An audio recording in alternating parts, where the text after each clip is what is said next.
माननीय मुख्यमंत्री जी। मित्रों, मैं आज की इस महत्वपूर्ण पेशी में आप सबका हृदय से अभिनंदन करता हूं।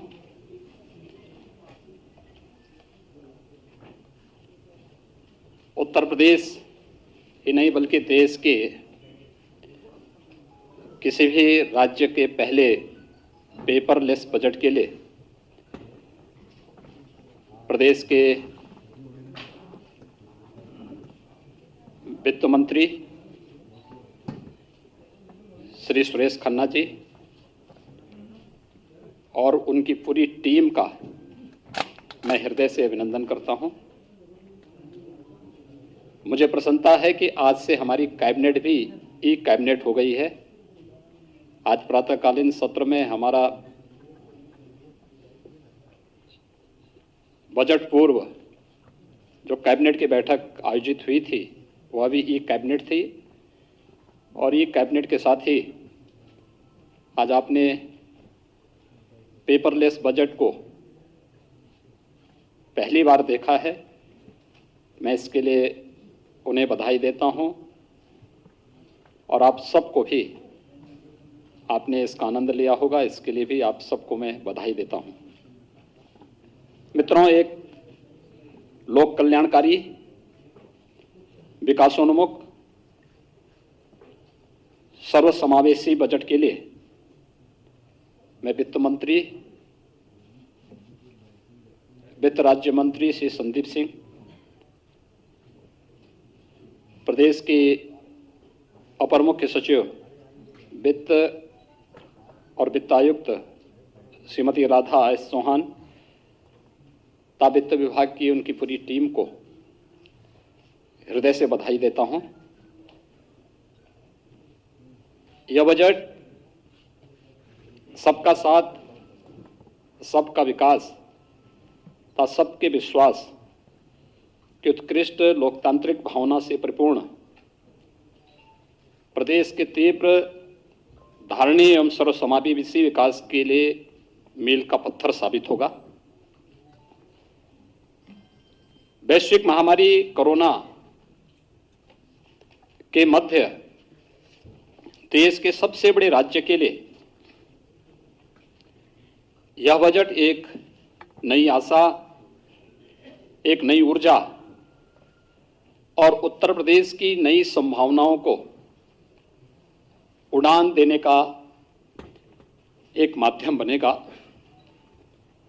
खासतौर पर हर घर को नल, हर घर को बिजली, हर गांव में सड़क और हर गांव को डिजिटल बनाने के संकल्प के साथ ही हर खेत को पानी और हर हाथ को काम देने का संकल्प इस बजट में निहित है। यह बजट प्रदेश के गांव, गरीब, किसान, नौजवान, महिलाएं और समाज के प्रत्येक तबके का प्रतिनिधित्व करने वाला यह बजट है। आत्मनिर्भर उत्तर प्रदेश की भावना के अनुरूप यह बजट है।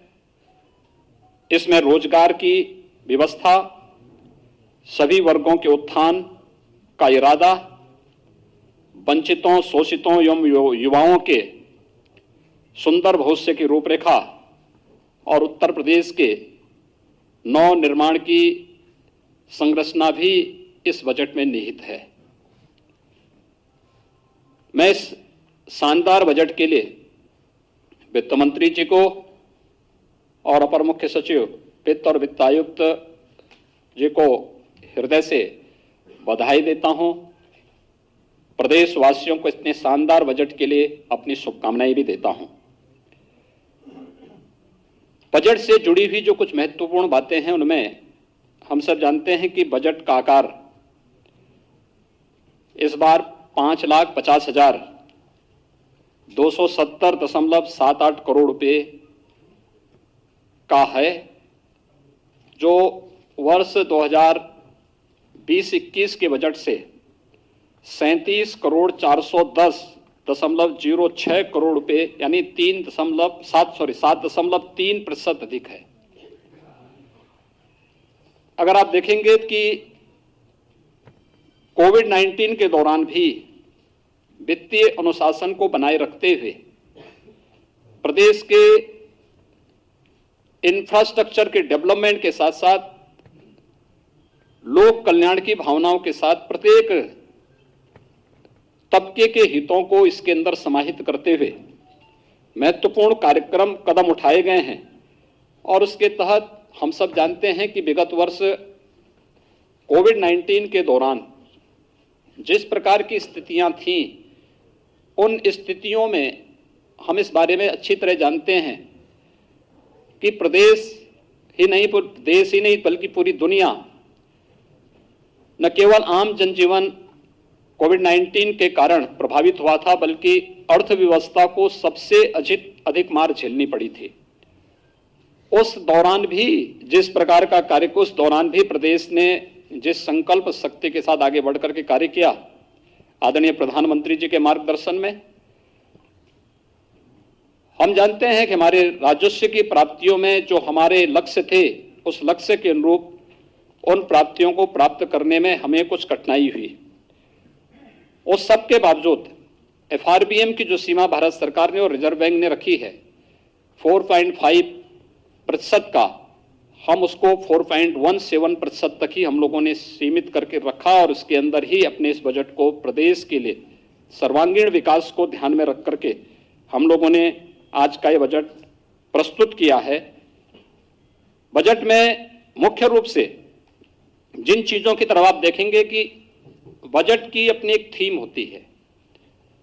उत्तर प्रदेश का यह बजट हम लोगों ने जब 2017-18 में अपना बजट प्रस्तुत किया था, तब हम लोगों ने वह बजट प्रदेश के अन्नदाता किसानों को समर्पित किया था। 2019-20 का 18-19 का हमारा बजट प्रदेश के औद्योगिक विकास को समर्पित था। 19-20 का हमारा बजट मातृशक्ति को समर्पित था और 20-21 का हमारा बजट प्रदेश के युवाओं के लिए और प्रदेश के इंफ्रास्ट्रक्चर डेवलपमेंट को समर्पित था। तो इस बार का यह बजट जिस पर फोकस किया गया है, यहां पर हम लोगों ने प्रदेश के समग्र और समावेशी विकास और प्रदेश के विभिन्न वर्गों के स्वावलंबन के माध्यम से सशक्तिकरण को आधार बनाकर के इस बजट को प्रस्तुत किया गया है। प्रदेश में ईज ऑफ लिविंग को और आसान करने के लिए हर घर को जल, हर घर को बिजली, हर गांव को सड़क और हर गांव को डिजिटल बनाने की प्रक्रिया के साथ प्रदेश में समग्र विकास की एक रूपरेखा इस बजट के माध्यम से प्रारंभ की गई है। खासतौर पर जब हम कृषि क्षेत्र की ही बात करते हैं, मुख्यमंत्री कृषक दुर्घटना कल्याण योजना को विस्तार दिया गया है। इसमें अब तक किसान आच्छादित था, अब किसान के साथ साथ किसान के परिवार का कमाऊ सदस्य, बटाईदार और अन्य लोगों को भी शामिल करते हुए अगर दुर्घटना से किसी ऐसे व्यक्ति की मौत होती है तो 5 लाख रुपए की सहायता इस बीमा योजना के माध्यम से उस किसान परिवार को या उस बटाईदार को या किसान परिवार के सदस्य की दुखद मृत्यु पर स्वतः ही इस योजना से प्राप्त होगी। बजट में इस बात की व्यवस्था की गई है। साथ ही साथ जो किसान परिवार आयुष्मान भारत से स्वास्थ्य बीमा से कवर नहीं प्राप्त किए हैं, उन्हें मुख्यमंत्री जन आरोग्य योजना के अंतर्गत 5 लाख रुपए की भी निःशुल्क स्वास्थ्य बीमा का भी कवर देने का प्रावधान हम लोगों ने इस बजट में इस बार किया है। मित्रों, महिलाओं की दृष्टि से कुछ नई योजनाएं प्रारंभ की गई हैं। आप सब जानते हैं मुख्यमंत्री कन्या सुमंगला योजना को व्यापक आयाम मिला है। इससे पहले मुख्यमंत्री सामूहिक विवाह की योजना बड़ी लोकप्रिय हुई है, जिसमें 1.25 लाख से अधिक बालिकाओं की शादी ब्याह के कार्यक्रम इस योजना के माध्यम से आगे बढ़े हैं। हमने इसकी राशि को 31,000 से बढ़ाकर 35,000 से बढ़ाकर के 51,000 रुपये भी विगत वर्ष किया था।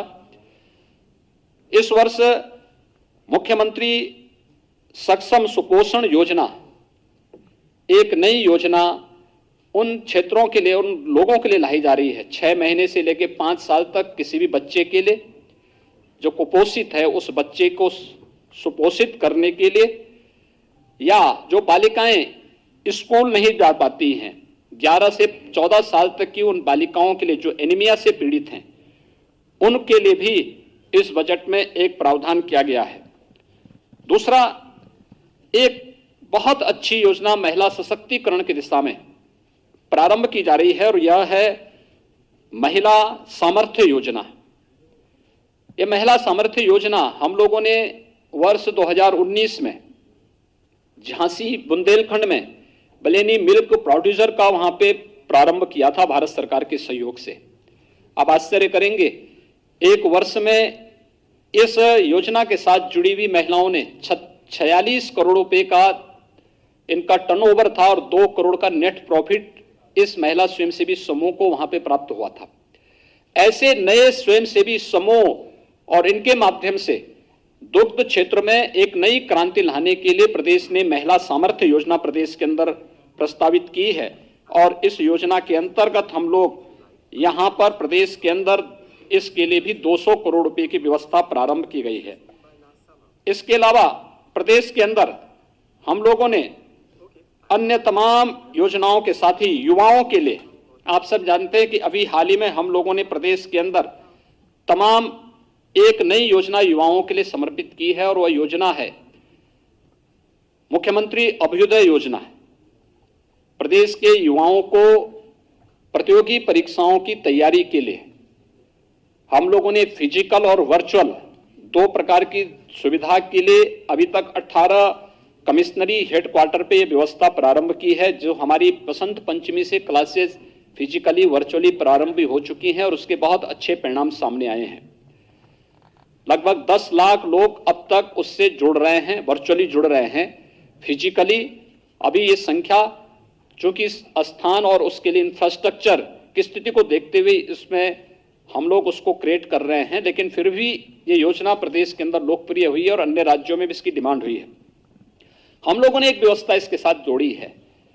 इन प्रतियोगी परीक्षाओं के लिए, चाहे वह यूपीएससी का हो या प्रदेश के पीसीएस का हो या फिर बैंकिंग का हो, रेलवे का हो या फिर नीट या आईआईटी जेईई के लिए या एनडीए सीडीएस के लिए जो बच्चे तैयारी करते हैं, तो उनको हम इसका एक प्लेटफॉर्म मुख्यमंत्री अभ्युदय योजना से प्रारंभ कर ही रहे हैं।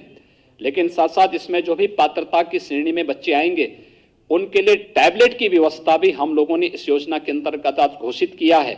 उन्हें एक एक टैबलेट भी उपलब्ध कराएंगे, क्योंकि जो बच्चे वर्चुअली इस क्लास के साथ जुड़ेंगे उनके लिए टैबलेट आवश्यक और टैबलेट की व्यवस्था का प्रावधान आज के इस बजट में उनके लिए किया गया है।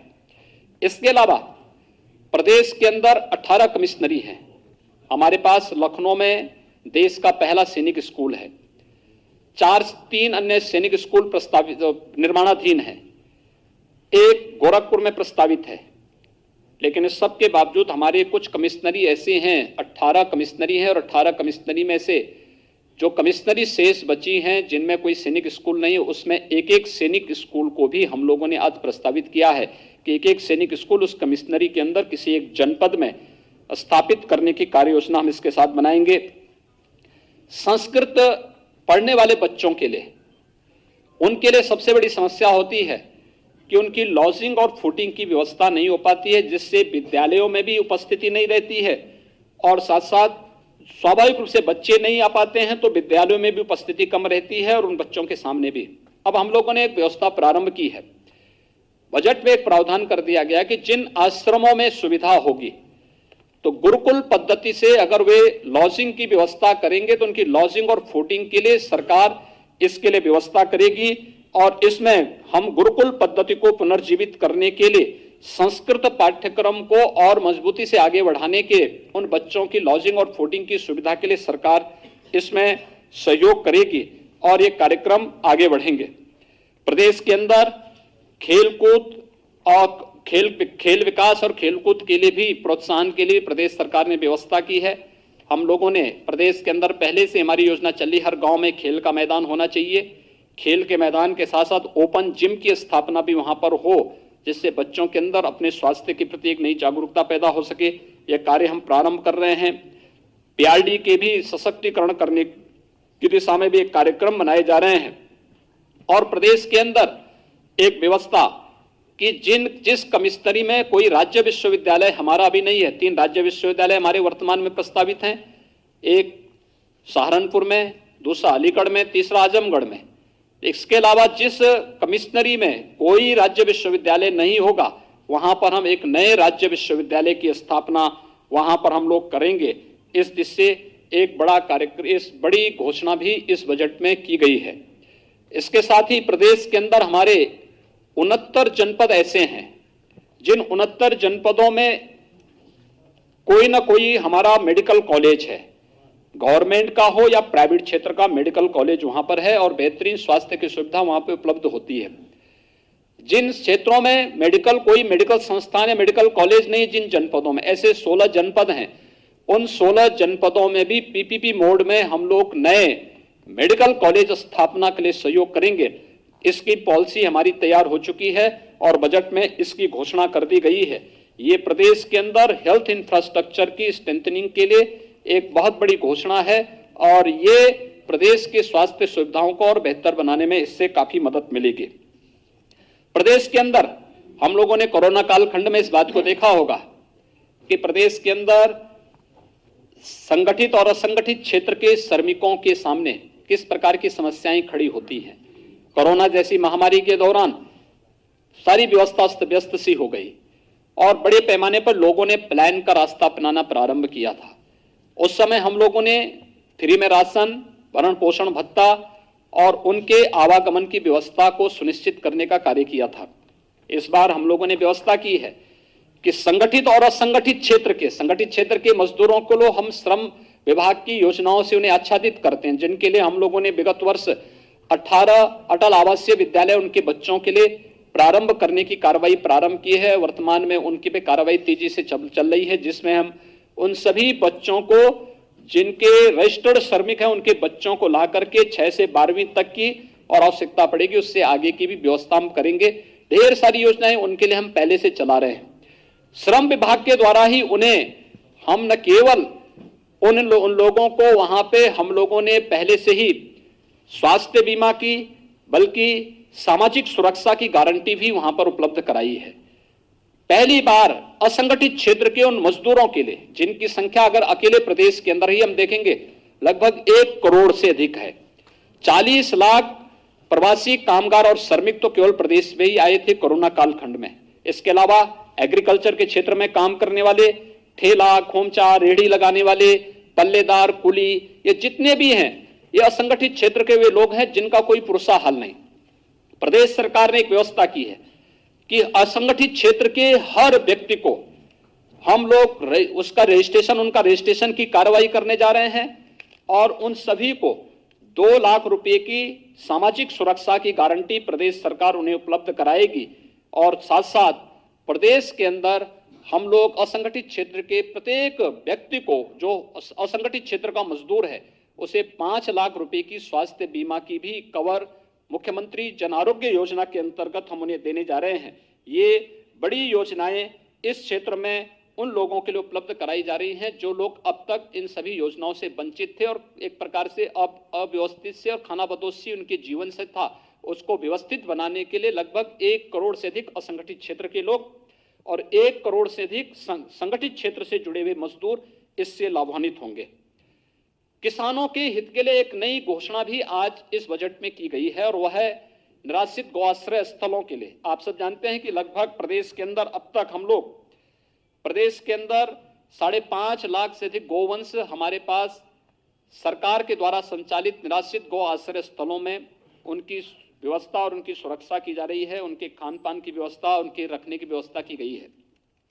लेकिन हमने इसके साथ ही एक व्यवस्था और की थी जिसमें मुख्यमंत्री निराश्रित बेसहारा गोवंश सहभागिता योजना थी। इसमें भी 74,000 गोवंश को हम लोगों ने किसान परिवारों को दिया, जिसमें हम 900 रुपये हर गोवंश उस किसान परिवार को उपलब्ध कराते हैं।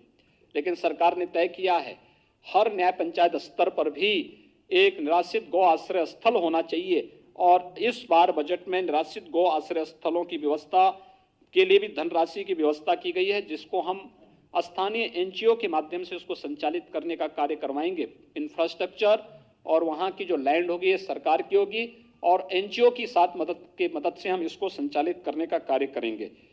इसके साथ ही नगरीय क्षेत्रों में भी हम इस प्रकार की योजना को संचालित करने का कार्य करेंगे, और ये कार्य आगे बढ़ने के साथ ही वाराणसी में गोकुल ग्राम की तर्ज पर प्रदेश के अंदर भी हर न्याय पंचायत स्तर पर फिर बाद में इस गोकुल ग्राम के रूप में इस तर्ज पर इसको आगे बढ़ाने की एक बृहद कार्य योजना को हम आगे बढ़ा रहे हैं। और निराश्रित गोवंश की नस्ल सुधार की दिशा में भी एक नई कार्य योजना की घोषणा आज यहाँ पर की गई है।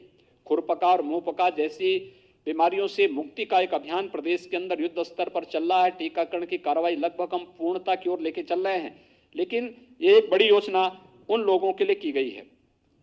प्रदेश के अंदर व्यापारियों के लिए भी जो 5 लाख रुपए की व्यापारी कल्याण की योजना थी, अधिक से अधिक रजिस्ट्रेशन हो, वह भले जीएसटी देता हो या न देता हो, ये बात का विषय है, लेकिन रजिस्ट्रेशन के साथ साथ उन लोगों का रिटर्न भरने की ट्रेनिंग देने, और 10 लाख रुपए तक की कोई दुर्घटना उनके साथ होती है, उस व्यापारी के साथ कोई कैजुअलिटी होती तो उसके परिवार को 10 लाख रुपए की एक कवर प्रदेश ने इसमें उपलब्ध करवाने के कार्य किया, और प्रदेश ने इसमें काफी बड़ा कार्य इस दिशा में प्रारंभ किया है।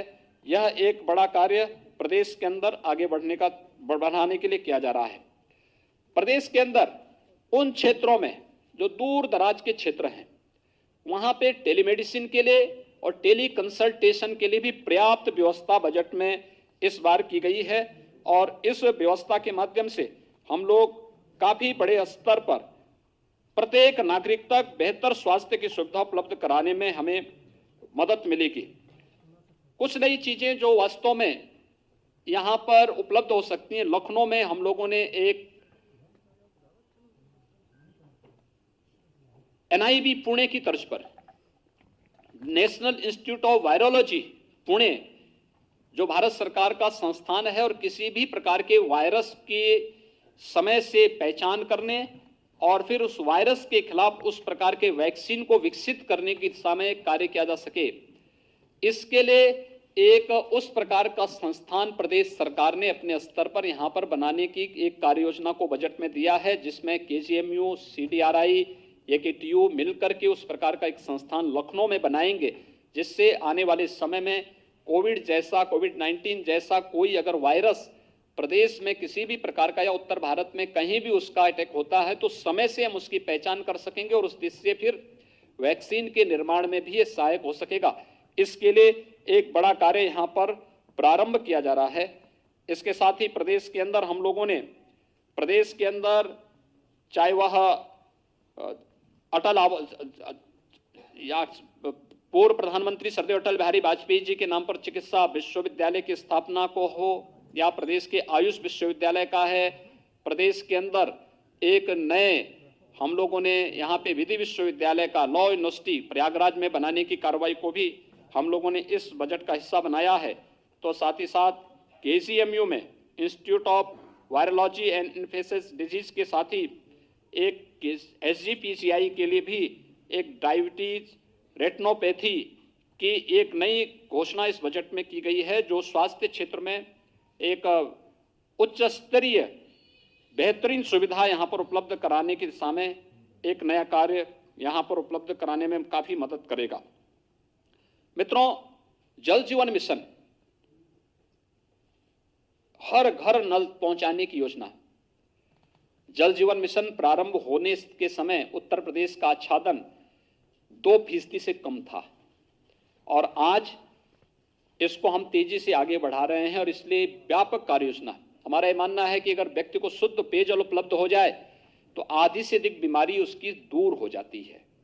हम लोगों ने पूर्वी उत्तर प्रदेश में आदरणीय प्रधानमंत्री जी के मार्गदर्शन में, उनकी प्रेरणा से इंसेफ्लाइटिस की समस्या का समाधान करने में काफी बड़ी मदद हमें मिली है। इसमें हमारे दो आधार थे। एक था स्वच्छ भारत अभियान, हर परिवार के पास एक शौचालय उपलब्ध कराना, और दूसरा था शुद्ध पेयजल की आपूर्ति। 38 जनपदों में प्रतिवर्ष 1200 से 1500 जिन बच्चों की मौत होती थी, 1 से 15 वर्ष तक के बच्चों की लगभग 1200 से 1500 मौतें प्रतिवर्ष होती थी।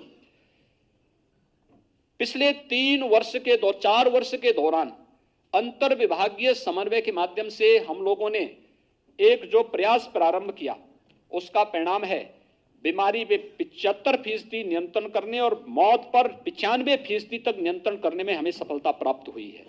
एक बड़ी सफलता इसमें प्राप्त हुई है, और अब उसी दिशा में नए प्रयास प्रारंभ करने के लिए हर घर नल की इस योजना को भी हम, जिससे प्रदेश के अंदर बुंदेलखंड का क्षेत्र हो, बिंद का क्षेत्र हो, आर्सेनिक, फ्लोराइड या खारा पानी की समस्या से जो क्षेत्र जूझ रहे हैं या जहां पे अन्य समस्याएं हैं, उन सभी को ग्रामीण और शहरी दोनों के लिए लगभग 17,000 करोड़ रुपए की बड़ी व्यवस्था बजट में की गई है, जिससे हर एक व्यक्ति को शुद्ध पेयजल की आपूर्ति हम कर सकेंगे।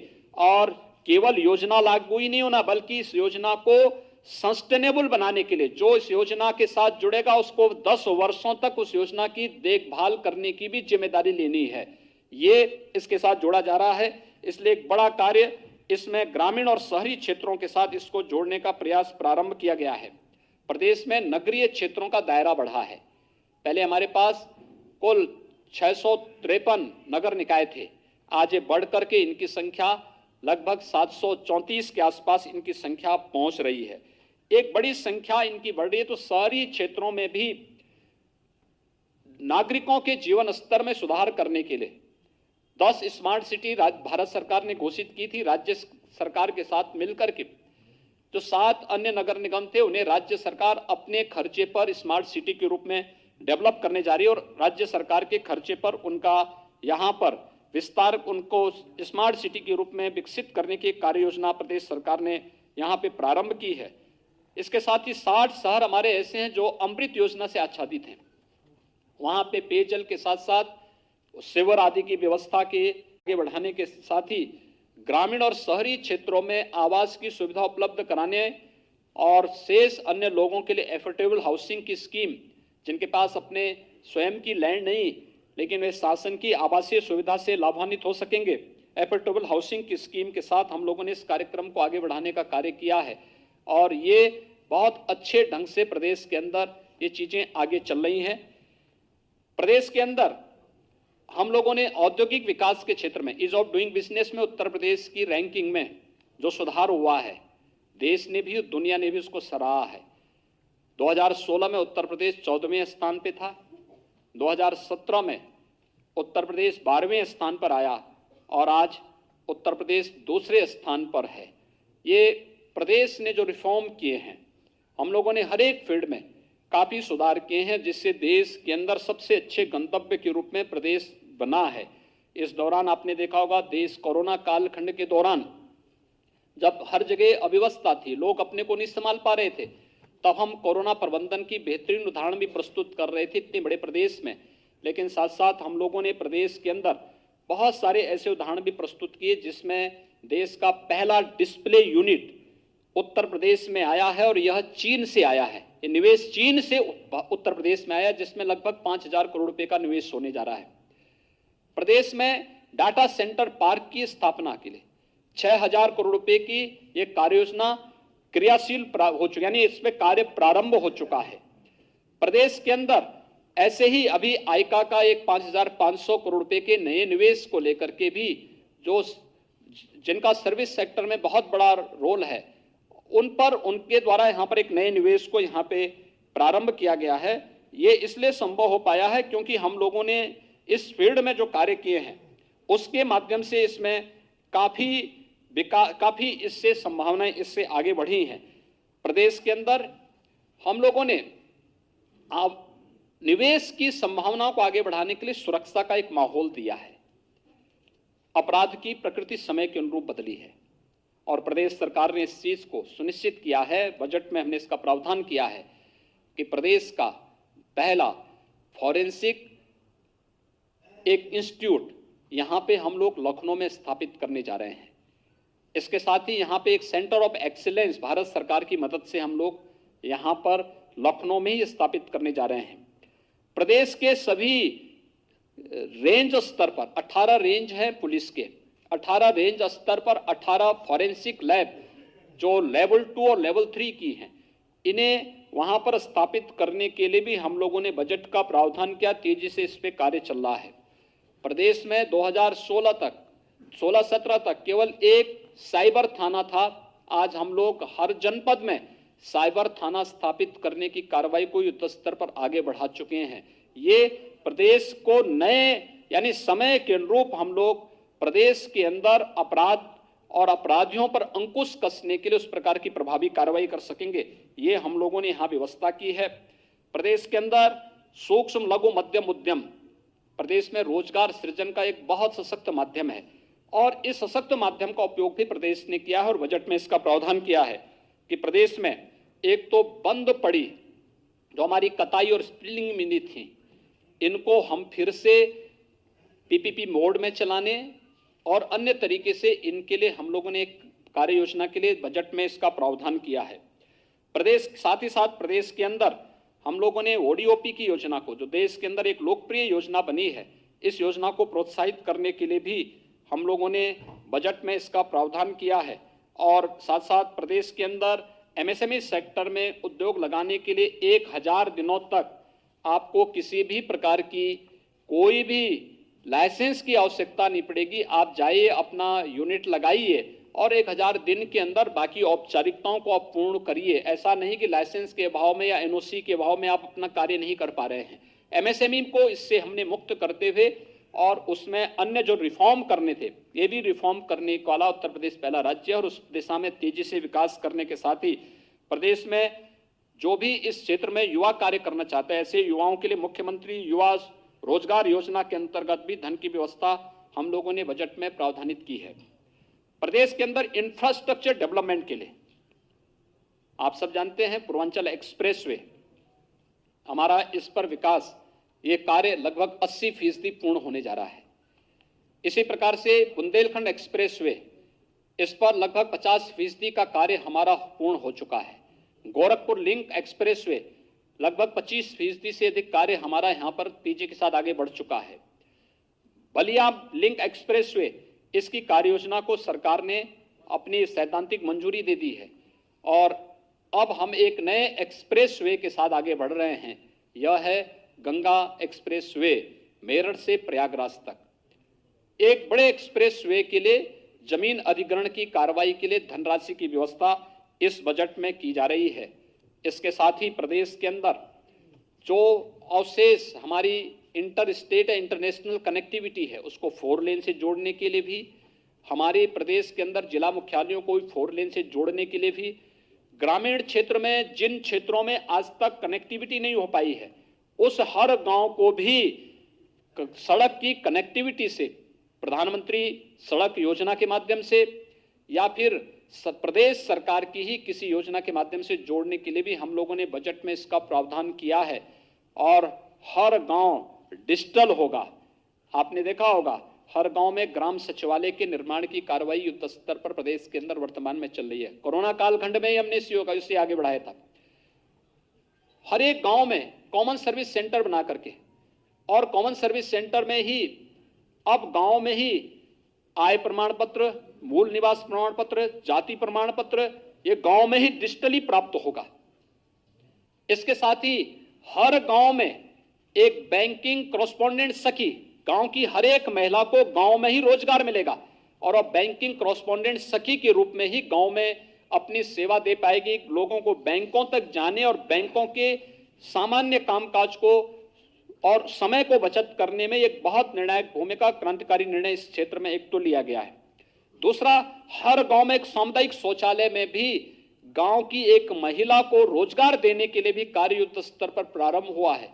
यानी रोजगार सृजन की दिशा में एक बड़ा कार्य इस क्षेत्र में हुआ है। लेकिन साथ ही हम लोगों ने एयर कनेक्टिविटी को भी बेहतर किया है। आप सब जानते हैं एयर कनेक्टिविटी में अयोध्या में हमारा जो एयरपोर्ट है इंटरनेशनल एयरपोर्ट के रूप में इसे हम डेवलप करने जा रहे हैं और यहाँ की कनेक्टिविटी को बेहतर, यहाँ पर हम लोगों ने एयरपोर्ट के निर्माण की कार्रवाई को युद्ध स्तर पर हमारा एक कार्य चल रहा है। अयोध्या एक एयरपोर्ट के रूप में विकसित होगा, इसको बाद में एक हम लोग इंटरनेशनल एयरपोर्ट के रूप में डेवलप करेंगे।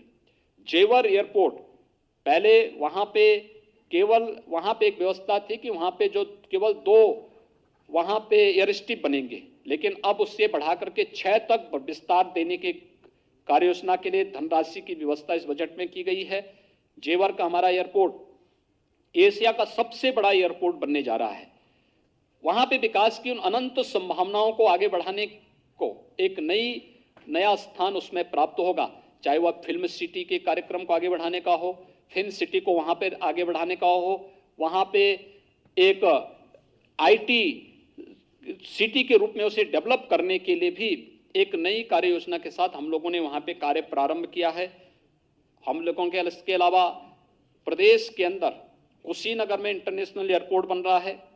वाराणसी और लखनऊ में इंटरनेशनल एयरपोर्ट पर पहले से ही भारत सरकार कार्य कर रही है, लेकिन साथ साथ प्रदेश के अंदर सहारनपुर, मेरठ, अलीगढ़, मुरादाबाद, बरेली और आजमगढ़, चित्रकूट, सोनभद्र, ये सभी क्षेत्र भी एयर कनेक्टिविटी से जुड़ेंगे। और इसके लिए प्रदेश सरकार तेजी के साथ, जितनी तेजी के साथ उत्तर प्रदेश ने इस फील्ड में काम किया है, देश के अंदर अन्य राज्यों में इस प्रकार का कार्य इस दिशा में आगे नहीं बढ़ पाया है, लेकिन उत्तर प्रदेश ने तेजी के साथ इस क्षेत्र को आगे बढ़ाने का कार्य किया है। प्रदेश के अंदर पुलिस के लिए भी इंफ्रास्ट्रक्चर डेवलप करने के लिए, उनके लिए अवस्थापना सुविधाओं के विकास के लिए भी एक बड़ा कार्य प्रदेश ने इस बजट में भी उसकी व्यवस्था की है। और जितनी भी अवस्थापना सुविधाओं का विकास वहां पर होगा, आवासीय सुविधाओं का विकास होगा, इन आवासीय सुविधाओं का विकास महान क्रांतिकारी शहीद रोशन सिंह के नाम पर हर पुलिस लाइन में, हर पुलिस थाना में और हर एक पुलिस चौकी में ये अवस्थापना जो सुविधाओं का विकास, आवासीय सुविधाओं का विकास पुलिस के लिए किया जा रहा है, इन सभी के साथ उनको जोड़ने का कार्य हुआ है। इतने बड़े पैमाने पर ये सुविधाएं यहाँ पर दी जा रही हैं, ये बड़े स्तर पर कार्य हुआ है। लेकिन साथ साथ अपने देश के क्रांतिकारियों और देश के शहीदों के प्रति सम्मान का भाव व्यक्त करने के लिए चौरी चौरा महोत्सव हो, शताब्दी महोत्सव के माध्यम से हर एक क्रांतिकारी स्थल पर हर एक शहीद स्थली के पुनरुद्धार, सुदृढ़ीकरण और सुंदरीकरण की कार्य योजना को भी प्रदेश सरकार ने अपने बजट का हिस्सा बनाया है। प्रदेश में सर्विस सेक्टर की अनंत संभावनाएं हैं और इसमें रोजगार की भी अनंत संभावनाएं हैं। आपने देखा होगा प्रयागराज कुंभ आपके सामने है। प्रयागराज कुंभ के माध्यम से कैसे, जहां पर महाकुंभ के समय में केवल 12 करोड़ ही श्रद्धालु और पर्यटक आ पाए थे, थोड़ी सी व्यवस्था प्रदेश सरकार ने की, स्वच्छता, सुरक्षा और सुव्यवस्था का एक मानक प्रस्तुत किया। 24 करोड़ पर्यटक और श्रद्धालु उसी प्रयागराज कुंभ में वहां पर आए। अयोध्या दुनिया के अंदर एक नए टूरिस्ट स्पॉट के रूप में डेवलप हुआ है। जो फुटफॉल है अयोध्या का, अगर आप देखेंगे, अद्भुत है और बहुत उसको देख करके वास्तव में यानी अकल्पनीय है। प्रदेश सरकार ने निर्णय लिया है इस फील्ड का बेहतर उपयोग करने के लिए। हमारे पास व्यापक संभावनाएं इस फील्ड की है और खासतौर पर इस जो रिलीजियस जो हमारे पास टूरिस्ट है या श्रद्धालु है, उसके लिए अयोध्या है, वह काशी है, प्रयागराज है, चित्रकूट है, निमिष है, विंध्यवासिनी धाम है, देवीपाटन धाम है, सुख तीर्थ है। इन सभी के समग्र विकास के साथ यानी यहाँ पे जनता को बुनियादी सुविधाएं मिल सकें और यहाँ पे आस्था का भी सम्मान हो सके, इसके विकास की एक कार्य योजना तो हमने ली ही है। मुख्यमंत्री पर्यटन संवर्धन योजना के अंतर्गत भी हमने पर्याप्त धनराशि की व्यवस्था की है कि प्रदेश के अंदर इको टूरिज्म की जो संभावनाएं, हेरिटेज टूरिज्म के लिए जितनी संभावनाएं हैं, इन सभी को हम आगे बढ़ा सकें। चाहे वह आपने देखा होगा एक दीपोत्सव के कार्यक्रम ने या एक रंगोत्सव के कार्यक्रम ने बरसाना और वृंदावन को किस रूप में एक नई ऊंचाइयों तक पहुंचाया है। देव दीपावली ने काशी के देव दीपावली को कैसे दुनिया के अंदर एक नए इवेंट के रूप में प्रस्तुत किया है। ये सारी चीजें हम इसके साथ जोड़ने जा रहे हैं। हम लोगों ने प्रदेश के अंदर इस पूरे बजट में अनुसूचित जाति के लिए भी, जनजाति के लिए भी, पिछड़ी जाति के लिए भी पर्याप्त धनराशि व्यवस्था, उनके पुनरुद्धार और उनके कल्याण के लिए शासन की योजनाओं को उन तक पहुंचाने के लिए पर्याप्त धनराशि की व्यवस्था की है। लेकिन साथ ही साथ लखनऊ में एक जनजातीय संग्रहालय की स्थापना हो सके, इसके लिए भी सरकार ने व्यवस्था इस बजट में, यहां पर इस बजट में इसका भी प्रावधान किया है। यानी अगर हम कहें कि यह बजट प्रदेश की 24 करोड़ भावनाओं का प्रतिनिधित्व करता हुआ प्रदेश के अंदर हर एक सेक्टर के समग्र विकास को और एक सर्वसमावेशी विकास को ध्यान में रख करके बनाया गया है। मैं एक लोक कल्याणकारी, विकासोन्मुख, सर्वसमावेशी बजट के लिए अपने वित्त मंत्री श्री सुरेश खन्ना जी को, वित्त राज्य मंत्री श्री संदीप सिंह जी को, अपर मुख्य सचिव वित्त एवं वित्त आयुक्त श्रीमती राधा चौहान जी को और वित्त विभाग की पूरी टीम को एक बार फिर से बधाई देता हूं। और एक अच्छे बजट के लिए, जिसमें अधिवक्ताओं के लिए भी और समाज के प्रत्येक तबके के लिए बेहतर व्यवस्था की गई है। पत्रकारों के लिए तो पहले हम व्यवस्था कर चुके हैं। नहीं, आवासीय सुविधा, मीडिया के लिए तो आवासीय सुविधा की भी और स्वास्थ्य बीमा का हम पहले ही कवर दे चुके हैं। व्यवस्था आगे हो चुका, बढ़ चुका है, बढ़ चुका, हमारे स्तर पर पहले हो चुकी है। बेहतरीन व्यवस्था उसमें की जा रही है और बेहतरीन व्यवस्था होगी। आप सबके सहयोग के लिए एक बार फिर से मैं बहुत बहुत बधाई देता हूं, अपनी शुभकामनाएं देता हूं और विश्वास व्यक्त करता हूं कि बजट प्रदेश के समग्र विकास को और सर्वसमावेशी विकास को एक नई ऊंचाइयों तक पहुंचाएगा। बहुत बहुत धन्यवाद।